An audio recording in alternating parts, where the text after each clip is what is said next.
ancestors, memory, and the fog of time. I often think about ancestors and about why we know so little of them. Every human being stands at the end of an immense chain of generations, yet only a thin, recent slice of that chain remains visible. The rest recedes into a darkness so complete that most of us never even notice it is there, until for some reason we stop and look. The architecture of memory. A child's first map of the world is drawn around two figures. Parents are not simply known, they are felt. Their voices, their smell, the rhythm of their footsteps in another room, the texture of being held. These become part of the child's nervous system long before they become part of the child's story. Psychologists describe this as the formation of an internal working model of relationships laid down in the earliest years and carried, often unconsciously, for a lifetime. This is why parents occupy what I think of as clear daylight in memory. The knowledge of them is not purely narrative, it is somatic, lived in the body as much as in the mind. Grandparents are different. A child shares less of this embodied intimacy with them, as grandparents go early. What survives instead are stories, anecdotes, sayings, a particular period of time they lived through, a journey they once made. This is memory at one remove, not lived experience but narrated experience, absorbed second-hand. It is real, but it is softer, more selective, more easily distorted with each retelling. This is the light mist, still visible, still warm, but already beginning to lose its edges. The floating gap beyond grandparents. Something interesting happens not just to individual families, but to human memory as a species-wide phenomenon.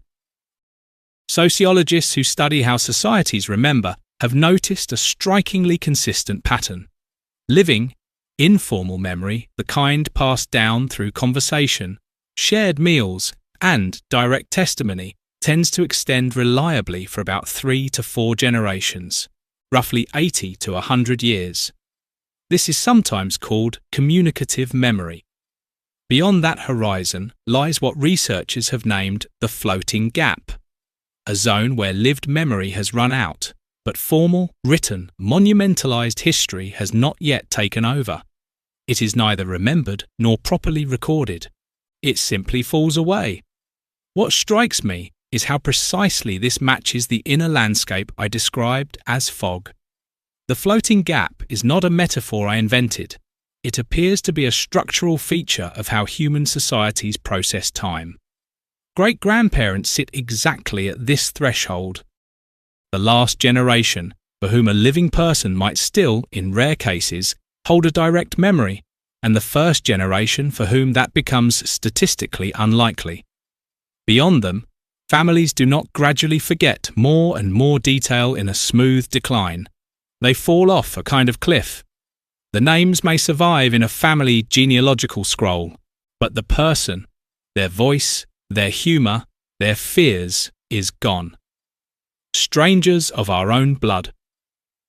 The thought experiment of travelling back 100 years into one's own family home is worth sitting with a little longer because it touches something psychologically unsettling. Freud used the word unheimlich, uncanny, to describe the peculiar discomfort of something that is simultaneously intimate and foreign. A relative who shares your blood but not your name, your face but not your memory, produces exactly this feeling. They are not other in the way a foreigner is other. There is a thread connecting you, yet they are not ours in any way that matters socially or emotionally. You would be, to them, a complete stranger who happens to share their ancestry. This is a strange kind of loneliness, belonging biologically to a household in which you have no place. There is also a quieter idea worth naming here, the idea of a second death. The first death is biological. The second death occurs when the last person who remembers you also dies, and you pass out of living memory altogether. Most of our ancestors, beyond a few generations, have already died this second death. They are not gone from the world, their genes, and in many cases, their habits and unconscious influences persist in us, but they are gone from memory. The biological thread survives. The psychological and social thread does not. Why we reach for larger identities? If individual ancestral memory dissolves so quickly, why do people cling so strongly to collective identities? Punjabi, Sindhi, Baloch, Pashtun, Hindko, Saraiki, or to a tribe, clan, or biradari? Part of the answer may lie in a basic psychological need for continuity in the face of mortality. When personal memory runs out, people do not simply accept the void they reach for a larger story that absorbs the individual into something that did not begin with them and will not end with them. A tribal or ethnic identity offers a kind of borrowed depth. Even if I cannot name my ancestors 8 generations back, I can say, "We have always been here," and that sentence carries real psychological weight, whether or not it is literally true. This produces a curious effect that anthropologists have documented in many oral societies, including among Pashtun tribes. Genealogies are often telescoped. A person can usually name several recent generations with confidence, and then the genealogy jumps, almost seamlessly, to a distant founding ancestor, sometimes a semi-legendary figure said to have lived many centuries earlier, such as Qais Abdul Rashid in Pashtun tradition. The intervening generations, the actual fog, are simply skipped over, as though they did not need to exist. The genealogy is not so much a historical record as a psychological bridge, connecting the known present directly to a meaningful origin, with the unknown middle quietly erased. This is not dishonesty. It is how human memory and identity naturally organize themselves when faced with an unmanageable depth of time. The region beneath the region. Geography complicates this picture further, especially in a place like the Pakistan-Afghanistan frontier, which has functioned for millennia as a corridor rather than a destination. Long before any of the identities people hold today existed, this land carried Vedic-speaking pastoralists, then came under the Achaemenid Persian Empire, then Alexander's Greek successor states, then waves of Sakas, Indo-Parthians, and Kushans, the Kushan Empire alone stretching from Central Asia deep into the Gangetic Plain, patronizing a Buddhism that left behind the great monastic complexes of Gandhara. After the Kushans came the Huns, and after them a succession of Hindu and Buddhist dynasties, among them the Hindu Shahis, who ruled from the Kabul Valley across to the Punjab from roughly 822 to 1026 CE until their kingdom fell to the armies of the Ghaznavids, who absorbed the region into the expanding world of Islamic rule, while leaving many of the old fortifications standing. Each of these populations did not simply pass through, they settled, intermarried, and were absorbed into those who came after. In a strict biological sense, most people living in this region today carry threads from several of these populations at once, yet almost none of this survives in living memory or oral tradition. It survives, if at all, in coins, inscriptions and ruins, and even there, often only because outsiders happen to write it down. The strangers who became the new memory. This is where the 19th century European travellers enter the story, and their role is more psychologically interesting than it first appears. Men like Charles Masson, in reality a deserter from the East India Company's army travelling under a false name, wandered through Afghanistan in the 1830s, collecting coins and antiquities almost obsessively. He was the first European to see the mounds of Harappa, though no one yet understood what they represented. He identified the ruins of Begram as Alexandria in the Caucasus, a city founded in the wake of Alexander's campaigns. And by studying Bactrian coins which carried a Greek legend on one face and the same legend in the mysterious Kharoshthi script on the other. Written in mirror image, He helped supply the key that allowed scholars to read Kharosthi at all, unlocking inscriptions that had been silent for over 1,000 years. Alexander Burns, travelling through Bamiyan in 1834, made drawings of the great Buddha statues carved into the cliffs. They're drawings that, after the statue's destruction in 2001, became part of the historical record of how they once looked. Godfrey Vignier and others added their own sketches and narratives of a landscape that local populations passed every day without any particular sense of what lay beneath their feet. There is something almost paradoxical here. The people who had lived in this land for generations had, in a sense, forgotten more about its deep past than these temporary foreign visitors managed to record in a few years. The locals possessed continuity of presence. The travellers possessed continuity of writing, measurement, and classification. Memory and presence are not the same thing. Kafir Kot, a fort whose builders. Even scholars dispute the ruins known as Kafir Kot, standing above the Indus near Dera Ismail Khan, illustrate this with unusual clarity. It could be that at the time Mahmud of Ghazni was destroying this Hindu temple, the majority of Dera Ismail Khan's population, including the region bordering the foothills of the Suleiman range, was predominantly Hindu. Vinny testifies to the presence of Hindu idols on a dera near Musazai. What stands today, the remains of several temples within a fortified enclosure, was built during the Hindu Shahi period, in roughly the 9th to 11th centuries CE. But the site itself appears to be older still, with foundations possibly reaching back to the Kushan era at the turn of the Common Era. After the Ghaznavid conquest, the temples were left standing, abandoned rather than destroyed, and they simply receded from active use. What is striking is that even professional historians disagree about who, precisely, built the visible structures. The medieval scholar Al-Biruni suggested the Hindu Shahi rulers themselves may have been of Central Asian Tibetan or Turkic origin rather than indigenous to the region. Other historians argue they emerged from local dynasties. In other words, the fog does not only affect ordinary families wondering about their great-great-grandparents. It affects entire dynasties, visible in stone, whose own identity remains contested centuries later.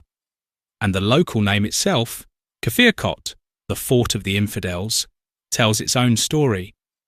It is not a name that remembers who built the fort. It is a name that remembers only that whoever built it was not us, in religious terms. The specific identity dissolved. Only a category, other, remained attached to the stone. Monuments without memory. This points to something genuinely strange about human history. Physical permanence and psychological memory follow completely different timelines. A wall, a coin, a carved temple facade can survive for 1,000 years with very little change. A name, a face, a personality. The things that make someone someone rather than merely a member of a category rarely survive more than 3 or 4 generations in living memory. So we end up in situations, repeated again and again across this landscape, where the object outlives the subject. The temple stands. The builder has undergone his second death centuries ago. The coin survives. The king whose face is stamped on it is, to everyone now living, a stranger. In a way, this is forgetting at its most honest. The wall does not lie about its own age. It simply stands there, indifferent, while the people around it construct new identities, new names for old things, new stories to explain old stones. Landmarks above the fog. If individual and collective memory both dissolve at fairly predictable points, the only real countermeasure is external memory, writing, archaeology, recorded testimony, things that do not depend on any living person continuing to remember. This is what makes a documented historical episode so valuable, even when it does not directly name one's own ancestors. Consider Mount Stuart Elphinstone's mission of 1808 to 1809. It was dispatched in a moment of real anxiety in Calcutta. And London feared that Napoleon, having allied with Russia, might move against British India through Persia and Afghanistan. Elphinstone's mission was enormous. More than a dozen British officers, roughly 4,000 troops, hundreds of camels, over a dozen elephants, forming a column, reportedly nearly 2 miles long as it moved out from Delhi in late 1808, reaching Peshawar by February 1809 to negotiate with Durrani ruler Shah Shuja. The records left by this mission are remarkably granular. We know, for instance, that 2 of its officers attempted to climb Takhti Sulaiman, the great peak overlooking the Dera Ismail Khan plains, but ran out of time before reaching the summit. Decades later, another British officer, Herbert Edwards, passing through the same district in 1848-49, recorded that the very name Draban derived from Dura Bund, the closed pass, referring to a Pashtun tribal effort to seal off a route used in disputes with a neighbouring tribe.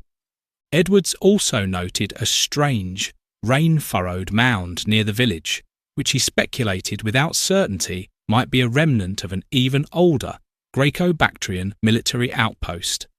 Similarly, Godfrey Thomas Vigny, 1801-1863, tells about a mound around Mosasai, Draban, strewn with broken Hindu idols. Notice what is happening in that last detail. Even Edwards, a careful 19th century observer standing far closer to the unbroken layers of history than we are, was himself peering into fog, guessing at a past 2,000 years removed from his own, in a landscape he otherwise described in precise, confident detail. Fog, it seems, is not a fixed boundary that retreats as one approaches it. It is relative. Everyone stands at the edge of their own fog, looking into a deeper fog beyond. And yet, this is the point. Something survives. A date, a name, a description of a landscape and the people living in it. When I place my own family's presence in Draban against this record, the fog does not vanish, but it acquires a fixed point, a coordinate. The chain of generations between that moment and now remains largely invisible, but its 2 ends are no longer entirely lost in the mist. What the fog permits. Perhaps the deepest psychological function of all this family memory, tribal genealogy, archaeology, historical record, is not actually to defeat forgetting. It is to make forgetting livable. We are creatures built to operate within a narrow horizon of perhaps 3 or 4 generations. Beyond that, the human mind was never designed to hold individuals as individuals. It holds categories, stories, symbols, and origin myths instead. This is not a failure of memory. It is memory doing exactly what it evolved to do, compressing an unmanageable past into a usable present. The forgotten ancestors are not diminished by this. They lived complete lives with the same density of experience as anyone living, now fears, jokes, griefs, mournings, arguments, small triumphs. All of it as real to them as our own lives are to us. None of that needed our remembering it in order to have been real. Memory is not the test of whether something mattered. It is simply the limited instrument we use to stay oriented in time. The fog hides them. It does not erase them. And occasionally, through a coin pulled from a riverbank, a mission report written in fear of Napoleon, a tribal name meaning closed pass, a ruin called by a name that forgot its builders, the fog thins just enough for us to see that we are standing on ground that has always been inhabited by people who, in every way that mattered to themselves, were exactly as present and real as we are now. We are here because they existed. That fact does not require their names.